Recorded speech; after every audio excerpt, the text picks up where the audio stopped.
നമ്മൾ ടേസ്റ്റി ആയിട്ടുള്ള hot milk കേക്കാണ് ഉണ്ടാക്കാൻ പോകുന്നത്. അതിന് വേണ്ടിയിട്ട് 1/2 ഗ്ലാസ് പാലിലോട്ട് കുറച്ച് ബട്ടർ ഇട്ടിട്ട് നല്ലപോലെ തിളപ്പിച്ച് മാറ്റി വയ്ക്കുക. ശേഷം 1 കപ്പ് മൈദ അരിച്ചെടുക്കുക. അതിലോട്ട് 1 ടീസ്പൂൺ ബേക്കിംഗ് പൗഡറും കൂടി ഇട്ടിട്ട് അരിച്ചെടുക്കുക കേട്ടോ. ഈ സമയത്ത് കുറച്ച് ഉപ്പും കൂടി ഇട്ട് കൊടുക്കാം. വേറൊരു പാത്രത്തിൽ ബട്ടർ നന്നായിട്ട് ബീറ്റ് ചെയ്യുക. അതിൽ ഷുഗർ പൗഡറും കൂടി ഇട്ട് ബീറ്റ് ചെയ്യുക. ശേഷം ഓരോ മുട്ടയായിട്ട്, ഞാനിവിടെ 3 മുട്ടയാണ് എടുത്തിട്ടുള്ളത്, ഓരോ മുട്ടയായിട്ട് ബീറ്റ് ചെയ്തിട്ട് ഇതുപോലെ നല്ല ഫ്ലഫി ആക്കിയിട്ട് എടുക്കുക.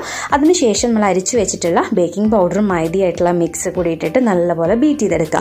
ലാസ്റ്റ് നമ്മൾ പാല് ചൂടാക്കിയതുണ്ടല്ലോ, അത് നല്ല ചൂടോട് കൂടിയിട്ട് ഒഴിച്ച് നല്ലപോലെ ഫോൾഡ് ചെയ്തെടുക്കുക.